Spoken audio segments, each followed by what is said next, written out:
welcome everyone to my new my new podcast, Growing Money with Sean Trace. Now, who are you, and what do you do, man? So that's a good question. I am James Right. Lowry, and what do I do? So I guess the question is, what do I do for money? What do I do for fun? What's the question?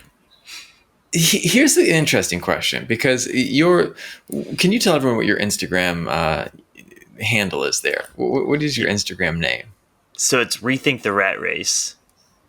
Which is an awesome concept, because so often one of the things that when I ask people, who are you and what do you do, they'd say a job.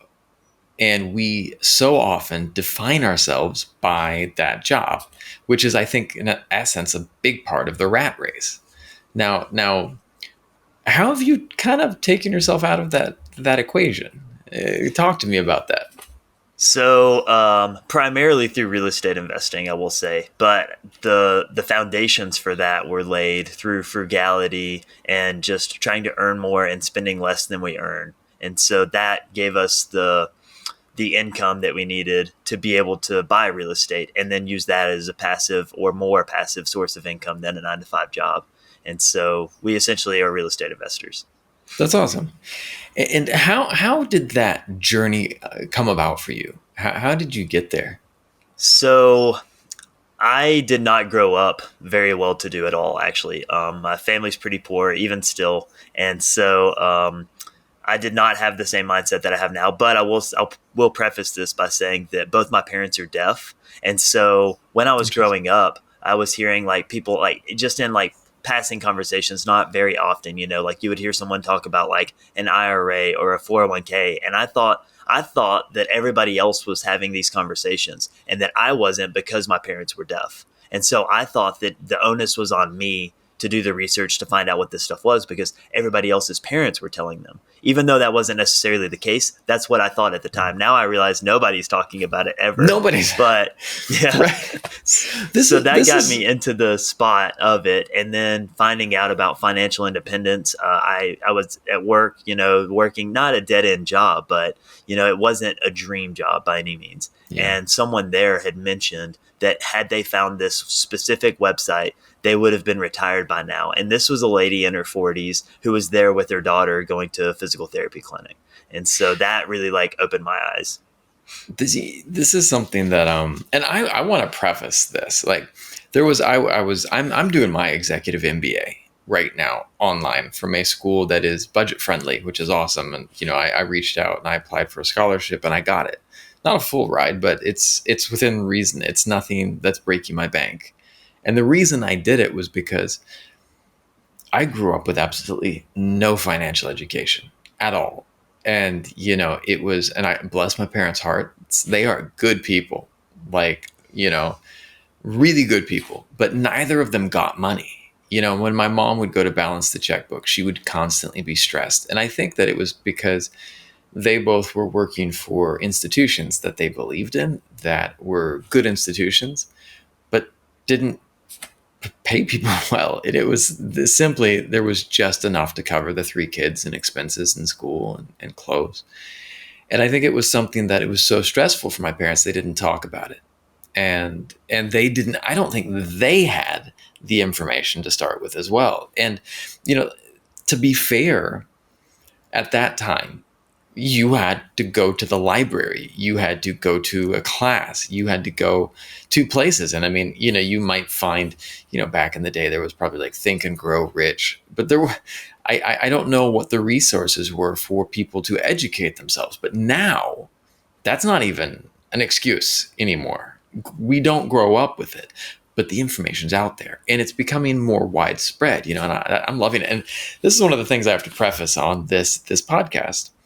I am not a financial expert, and I am doing this podcast to explore and to learn from people that have stories to tell, that have information. So, how did you go about finding this path? You said that this information wasn't always there. What was it that kicked this off? Well, again, so like I'd mentioned, I thought like I heard, a 401k and I was like, I have no clue what that is. Yeah. And at the time, I still think that like at that time I was thinking, oh, like my friends' parents know what these are, and I didn't want to seem dumb by asking what it was, right? And Yeah. so I didn't bring it up. And so later, at least during my time, at least it was I could look it up on the internet and see what it was. And Yeah. so even way before I had any money to invest, I knew like what the limits were on a 401k, and that was just from a simple Google search. It definitely wasn't like that. Did not necessarily put any, I don't know, inspiration in me to start investing, because I was like living hand to mouth. Every dollar that came in, I spent. I was the worst. Like if the marshmallow experiment that they did with kids to see whether or not Yeah. they could do delayed gratification, I would have lost at that 100%. Like I have no doubt. And so, but I do want to say that by saying like I was bad with money, and that was kind of like to me my identity, right? Because I have a twin sister Mm, and she was good with money. And so we used to call her the Bank of Anna. And so if we ever needed money, we would go and borrow money from her, and then she would, like we would interesting. have to pay her back. But you can get better at money. You don't have to be good Yeah. at money. My identity doesn't have to be that I'm bad at this. And Yep. so through research, finding out about it, like again, I found out about this website, and the website name just stuck out so much to me that I was like, okay, this has got to be like the craziest thing. And so it's called MrMoneyMustache.com. And so it That's an was very awesome name. easy for me to That is an remember the awesome name of name. it. Exactly. And so to me, I was like, what is this going to be? Well, then I looked at it, and it's this guy who's like got a very brash mentality about how you should be spending your money, and how if you're doing XYZ, then you're wasting it and you need to be slapped in the face and all this stuff. And it was like, I needed that because I kind of have a chip on my shoulder. And so that mentality really resonated with me, even though it doesn't resonate with everyone. And Yeah. so that kind of opened the doors to financial literacy for me. I love that. And I love the word financial literacy. I love that concept. I love the idea of that, because earlier today someone was saying something, and they were kind of espousing this idea of ignorance is bliss. And I was like, granted, ignorance might be bliss because you don't understand that you're, I don't know, be careful doing it wrong. You know what I mean? And like that there, or that there could be a better way. One of the things that I like to talk about when I make my reels and kind of try to make inspirational content is that when we butt up against an obstacle of some sort, when we kind of run headlong into some challenge, um, people will often back down or have a trouble pushing through it. They don't realize is what's on the other side is their own potential.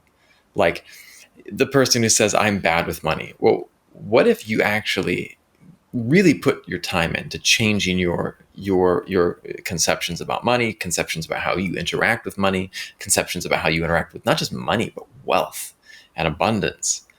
And on the other side of that is the abundant version of you. You know, it's like the was it like Loki. You know, we got all these different versions of you. And there's another someplace, some point in time, this reality, there's a version of you that's good with money. You simply have to get the information to get there, and that might be as simple as retraining, finding a new job. There's a guy I'm looking at.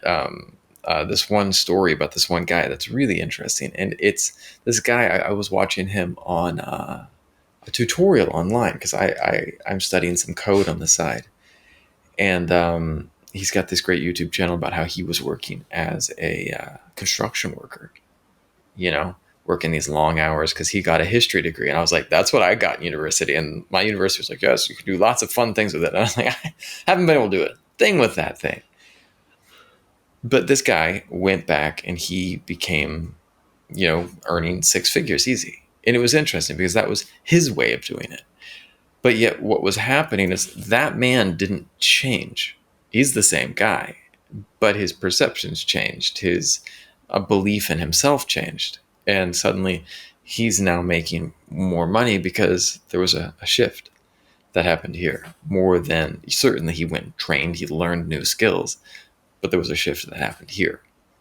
And to me, that like financial literacy, that's what it's all about. It's that information, it's that knowledge. Yeah, I agree 100%. And it can be learned. It totally, and I think that people need to realize that. So how would you?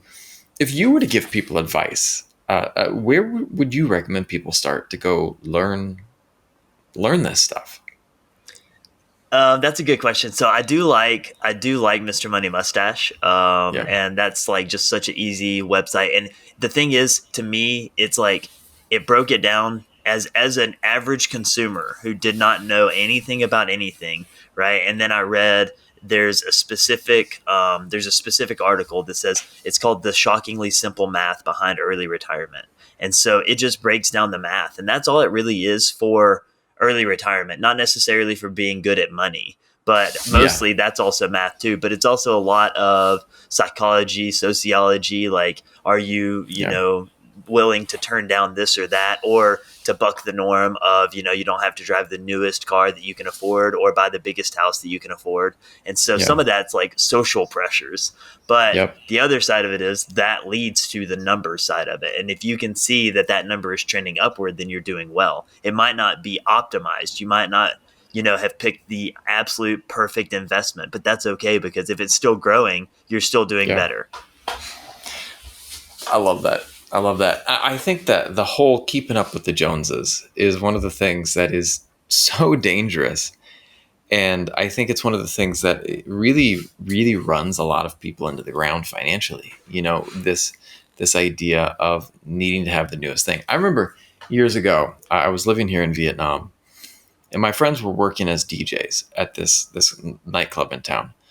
And I would go and hang out over there. And there was this one couple that was this high roller couple. Every night they came in and they spent a lot of money. And they drove the newest bike. Everything was flashy with this couple, the nicest clothes.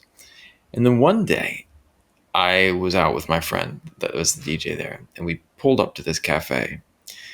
And there was this tiny, tiny, tiny, tiny, tiny house. I can't even describe it as a house. It was like a room.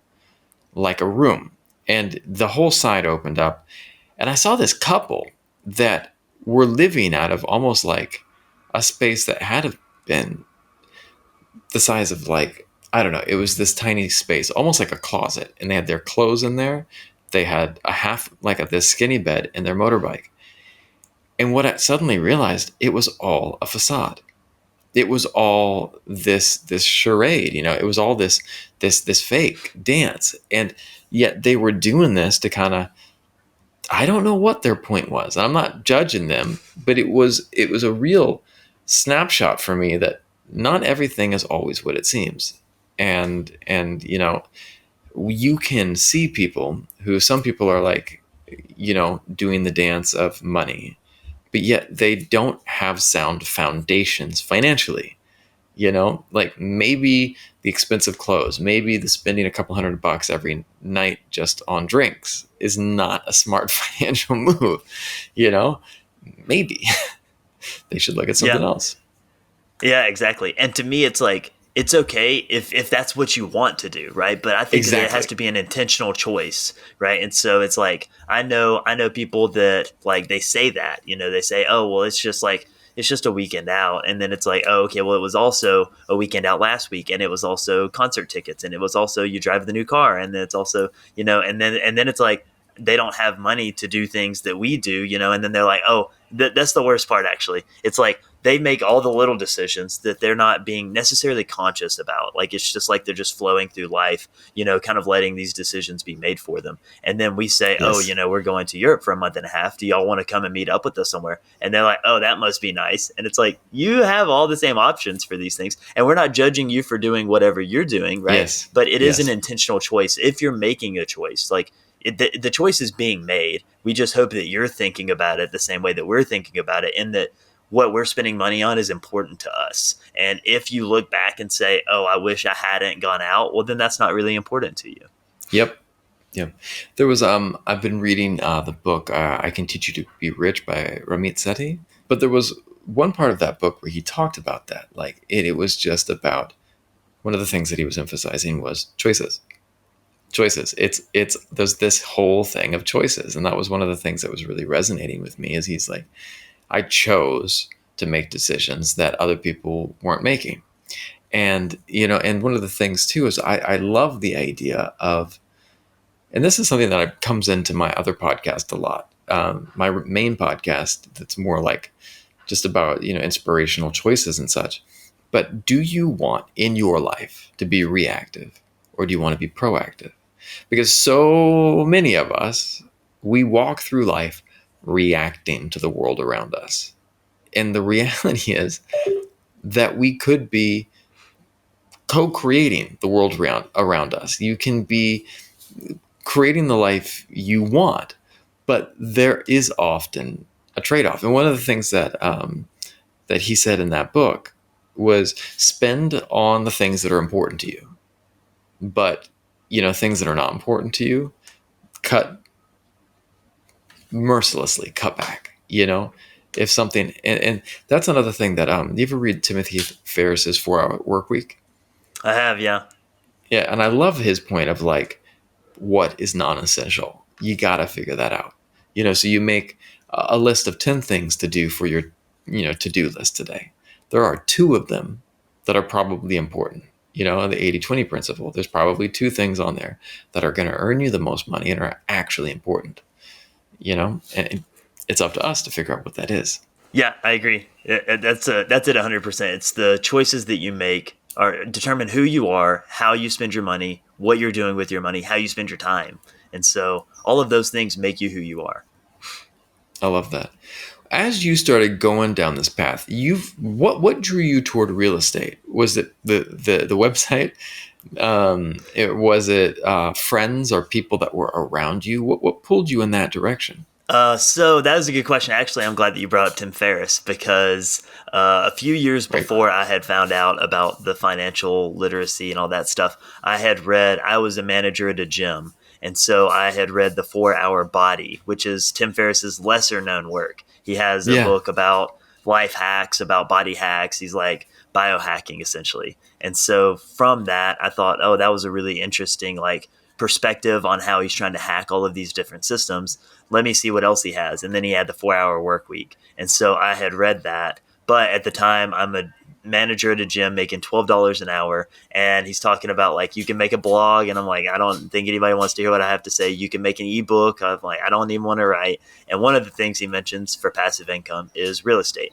And so I kind of got into it then, at least researching it. No one in my family does real estate. Like we don't have any realtors. Like no one has a clue what we're doing really. And so I started looking at a website called Bigger Pockets, and it's like probably the biggest online resource for real estate investors. Just like article after article, like tons of information. They have like forums where you can ask all these questions and all this stuff. But then I let the limiting beliefs like get to me essentially. Like I make $12 an hour. I live at home with my mom. Like I was still at the time going to school. And so I was like, you know what? Like this is going to be something for me in the future, but it's not going to be for me now. And so I just kind of put it off. And then whenever I found out about, financial independence and the fact that I could like change my life and, not have to work a 9 to 5 until I'm 65, then Yeah. I was already kind of predispositioned toward real estate because I had already done some of the research earlier.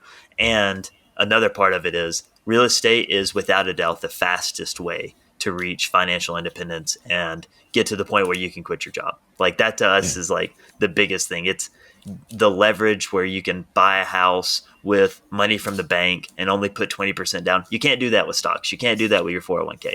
You can't borrow. I mean, you can, but it's very risky. But I mean, even realistically, you can't go to the bank and say, hey, I'm going to buy $1 million worth of stocks. Can you give me $800,000 worth of money to do this with? They Yeah. won't do that.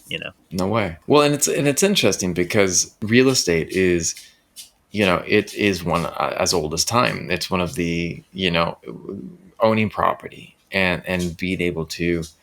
There was a guy that I knew in school too.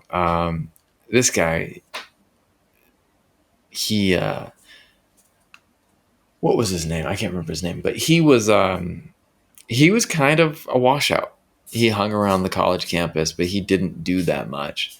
He had been a student there and kind of washed out, but he still hung around and he was a really nice guy. But people would start to notice him driving different cars.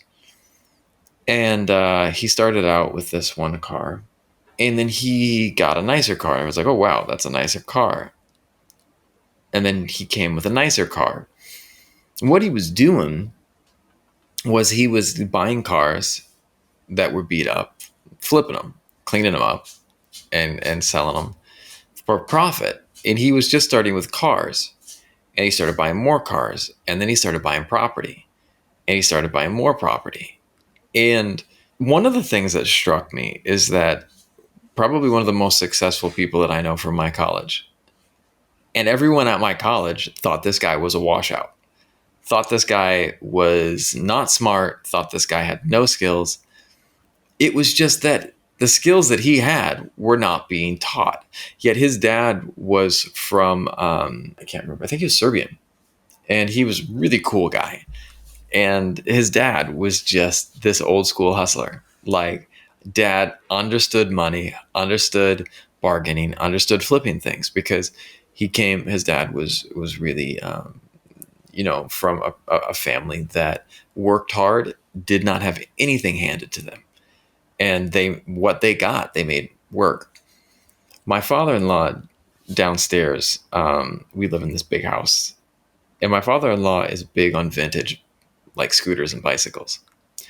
And he'll go out and find a bike that has been just destroyed, trashed, beat down, bring it back, and with his own hands, he scrubs everything off, and he takes a bike and that is someone's throwaway and turns it into a gem and then sells it and gets a nicer bike. And what is it in the real estate? It was the Burr. I Yeah. don't know how, Yeah. the idea, but, or we just go back to the flipping houses, the idea of it is a place that if you are willing to learn and to put in some work too at the same time, whether that be scouting. It was Robert Kiyosaki always talks about that in Rich Dad Poor Dad. He would walk neighborhoods. That was his way of doing it, and you certainly don't have to now, but that was what he would do to look at the market. Now, how what part of this do you enjoy the most? What part of getting into real estate is really fun for you? So the purchasing and all that kind of stuff is always like the sexy part of it, Yeah, and like your exit strategy is always the sexy part. I actually like the management, just the day to day management of it is so much fun for me. Like tweaking all these little systems and seeing like how does this affect this, and how can I essentially eliminate myself from the entire process so that I Timothy am Ferris, not man. necessarily the go to exactly. And so that to me is like that's the most fun part, and that's probably the part that my wife likes the least. And so it works out very well because she has no interest in doing the day to day stuff, but I do. And so that's what I do. That's awesome. Now, you guys, you do this together. You and your wife do this together. Is it?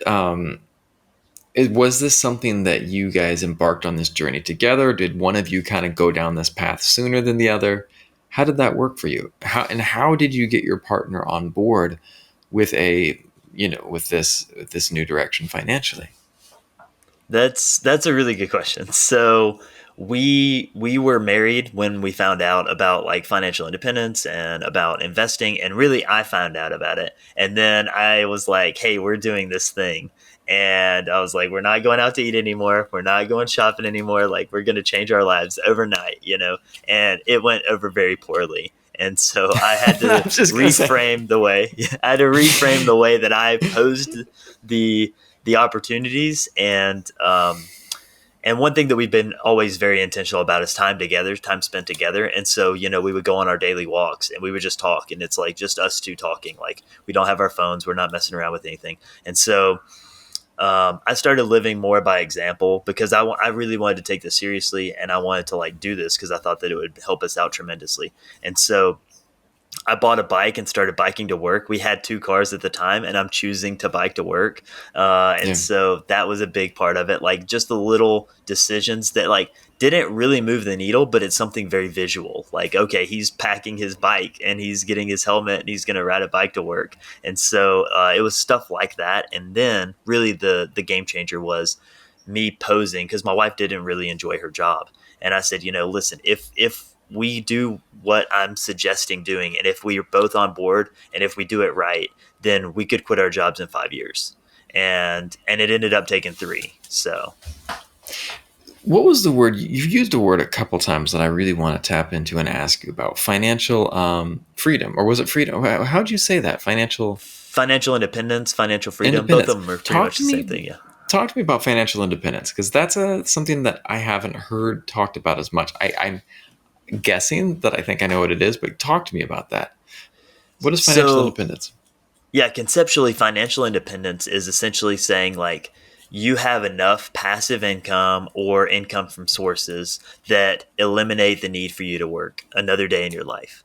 And so that is like traditional financial independence. Now they have like it has been, I'm not going to say hijacked, but there are all these little caveats now to it. Like there's barista financial independence, which is to say that I can cover most of my expenses and all I have to do is work a minimum wage job or doing something that I enjoy for fun to reach like whatever monetary goals I need. And then there's coast financial independence, which is to say that I have front loaded my investments enough that if I don't contribute another dollar, I can retire traditionally and I can spend all the money I want now and not have to worry about my retirement. And so there are all these different like flavors, I guess, of financial independence. But the typical traditional financial independence is to say that you've reached a point where you don't have to work for money to meet any of your spending. Let's imagine that I want to reach financial independence. Can you tell me 5 things that you would recommend that I embark on, or a couple things? 5 is an arbitrary number. What are some things that you would recommend that I do? So, lowering your spending is the biggest one, right? How you do that is probably the bigger question. But most people, they're spending on the big three categories. So, their housing, their transportation, and their food. Those are the three biggest ones for most people. And so, to me, like you hear a lot about like people are like, oh, I cut out coffee. Like a $2 or $3 coffee a day does not move the needle as much as moving from a $2,000 a month apartment to a $1,000 a month apartment. You Yeah, know, like you can't cut that much coffee, right? So, yeah, so that to me is a big part of it. But I will say that what we did was we looked at every single thing we were spending on and we tried to optimize that from our phone bill to our internet to our car insurance, like every single thing we spent money on we looked at and made like a conscious decision on, okay, is that something we're going to keep the same or is that something that we can try to find another alternative for? So some of the easy like low hanging fruit are subscription services, right? Like a lot of people have way yeah, more subscriptions than they think they do. And so it's just yeah, that little like death by a thousand cuts. And so that's one yeah, thing. Lowering your cell phone bill, like if you can go to an alternative company and save, $50 a month, that's going to add up eventually. But I think that the big three are the big thing, right? So think about what you're spending on food and how you're spending it, right? Are you going out to eat 2 or 3 times a week, and can that be limited? And so one thing that my wife and I like to do now, if we want to go out to eat, and we still go out to eat pretty often, I would say. But one way that we do it now is we'll both get a salad and then we'll split an entree, and like we'll get like a full size salad and then split an entree, and so we can go out to eat as almost as much as we want, and it doesn't really move the needle, especially with all the traveling we do. It doesn't necessarily make sense to go out and buy groceries for a one night thing. So those are some of the tips that I can give toward that. Another thing you're going to want to do to reach financial independence, that's just for the frugality side of it, right? Another thing you're going to want to do is decide on an investment strategy. Are you going to focus on index funds, which is what I would suggest if you're going into like 401k, IRA, stock markets? Picking an index fund is something that tracks the market as opposed to picking an Apple and then a Tesla and then a SpaceX or a Boeing or whatever it may be, because you don't know what's going to happen with those companies. And if you have a crystal ball and you know which one's going to blow up in the yeah, next 2 or 3 years, like that'll be great. But you also don't know which one's going to plummet.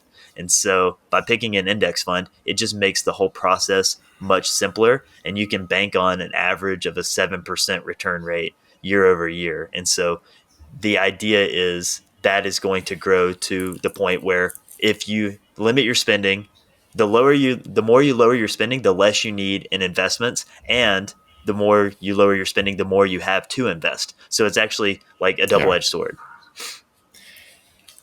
Exactly. And I think that one of the things that, um, I've always enjoyed. I like Dave Ramsey's like 7 Steps. I've always liked his stuff, and whether you like Dave Ramsey or not, I mean, one of the things that I really find is interesting is like people don't realize, first of all, so many people don't realize that they have a problem. And that's one of the things that I think is a big deal. And that's, if you're not focusing on the fact that you might be, and the death by a thousand cuts is something that I absolutely love, that analogy, because people, it's just like, what is it, that a scythe, a sieve, the thing that that you scoop and you'll pour the pasta into, and the water runs straight through it, but it catches the pasta. I feel like so often that is a lot of people's financial, they're going scooping into the river, and then they pick up their paycheck and everything has already flowed out. And I think that so often is how a lot of people interact with money.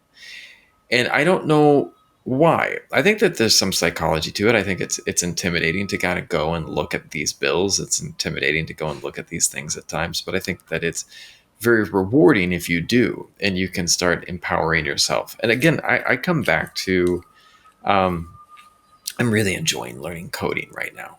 I really am having fun with it. Part of the reason is it was something I never thought that I could do, because it was intimidating to me. It was scary to me. And I think that financial literacy for many people is the same thing. They've become conditioned to dreading looking at their bank account. And that's just a knee jerk reaction to the way things were. But you, again, have the power to make changes. And that's what I love hearing, and why I want to talk to people on this in this podcast. And this podcast is going to be kind of a mix. It's all things financial, money and investing, entrepreneurship. I want to talk to CEOs. How did you guys approach money? How do the average businessmen approach money? How do people that are investing in real estate approach money? Because I do believe that there are some underlying principles that these people have in common, whether it be, um, Robert Kiyosaki talks about just this mindset shift of how people engage with money, and that's an important first step, is to look at how you look at money. And I mean, that's the whole point of that book, Rich Dad, Poor Dad. They both made money. It was a difference in perspective these two people had. Now, if you could go back in time and talk to your younger self and give yourself some financial advice, what financial advice would you give yourself? It would be to not care what other people think, like what your perception of other people think of you. Because that was like most of my spending was to try to show that I wasn't poor, right? But I grew up poor, and then it was just like overcompensating for it. And so, I drove a really nice car, and I paid a 23% interest rate for the loan of that car. And so it's Oh like man. things like that. Yeah, yeah, exactly. And so I always had the nicest phone. I always had, but my card literally got declined at a Red Box, which is like, a movie rental thing that cost $1.07. And my card got declined. I didn't have $1.07. So to me, my advice to my younger self would be like, one, don't care what other people think, because they're not thinking about you nearly as much as you think they are, right? Like Yep. I thought like, oh man, everybody's going to be talking about me pulling up in my cool car. They don't give a shit what I'm driving. No one cares. No. No. They don't. And I think that's, what was it? My wife will put me in check quite often when I'll be like, what's going on? There's something, or she's having a bad day. And I'm like, what did I do? What did I do today? And she looks at me square in the eyes and says, not everything's about you. And there are moments where we do think that the world revolves around us and that people are paying attention to us, but they're often paying attention to themselves and stuck in their own things and trying to, make themselves feel better. And we all get into this circle of consumption. And I mean, I see it trained into us from early, ages. And this is one of the things that I'm trying to teach my daughter. I have teaching her. I have her own YouTube channel, and in the beginning, it was something that I was just trying to build for her, because I saw all these kids were doing it. I was like, wow, that's interesting. They're making a lot of money. And I was like, well, if we can help her make some money. But early on, I became very disenchanted with all these kids' YouTube channels, because it was consumption, consumption, consumption, consumption. This is our newest toy. This is our newest thing. Watch this toy. Watch this toy. And I don't have any problem with toys. But the unnecessary massive amounts of consumption of toys is not necessarily something that I think of as healthy. And so we shifted up the whole focus of our YouTube channel is just at teaching people words, teaching, educating people, and it's educational. And so our channel quickly shifted away from.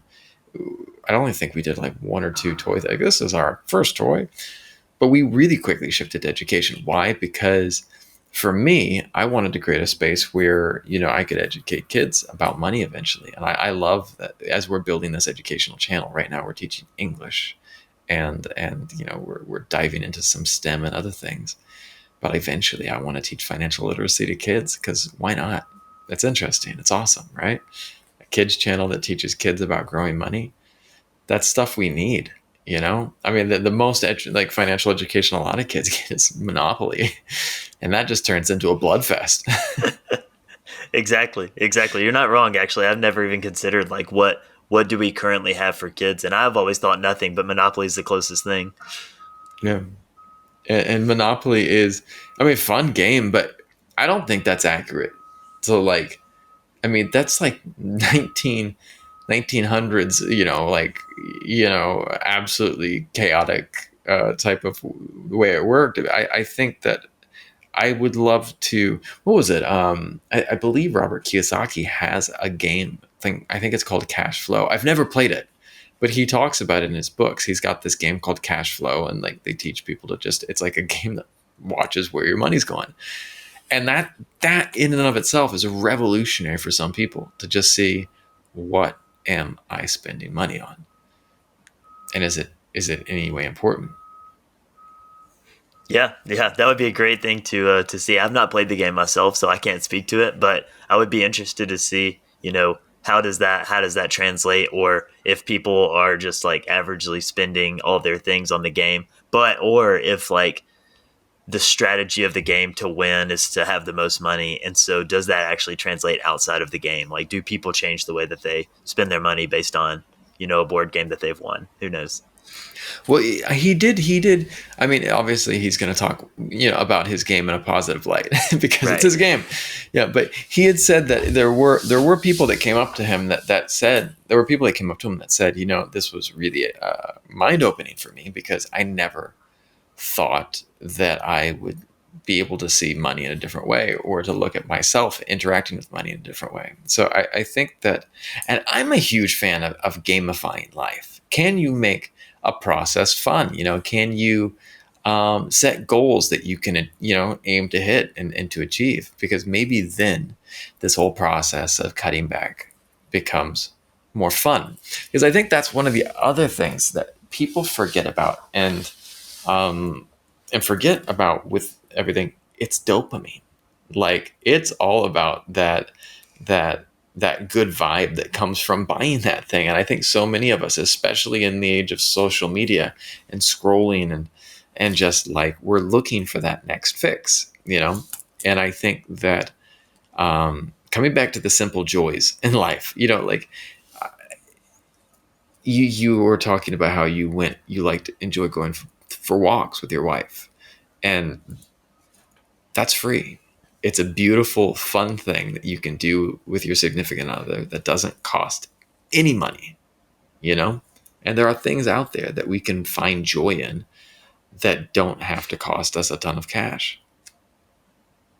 Yeah, I agree. I don't have to go and spend money on a jet ski to go out on the weekends to then have fun. Like that's I mean, it is fun, don't get me wrong, but that's not necessarily what I think is a priority for me and Right? and us. And we can go on a walk, and that's something that like the best part about that is like we go to the gym, we do all these things, and those kind of translate across wherever we're traveling. But we can always go on a walk. The weather might not be perfect, but we can always, it doesn't matter where we are in the world, wherever we're at, we can always go on a walk together in the morning, in the evening, sometimes both, sometimes neither. I love that. We recently we went out to do a video blog with my family, and we went to play this. Didn't play. It was we went out to a fishing village, And the whole activity was they taught us how to fish in the traditional manner, in the traditional nets. And you know, I see it with people that will go and buy food, and that's money that just flows out, and and then we consume without thinking about where that came from. And when my daughter had to trudge through the water to fish, it woke her up to the reality that this is not easy.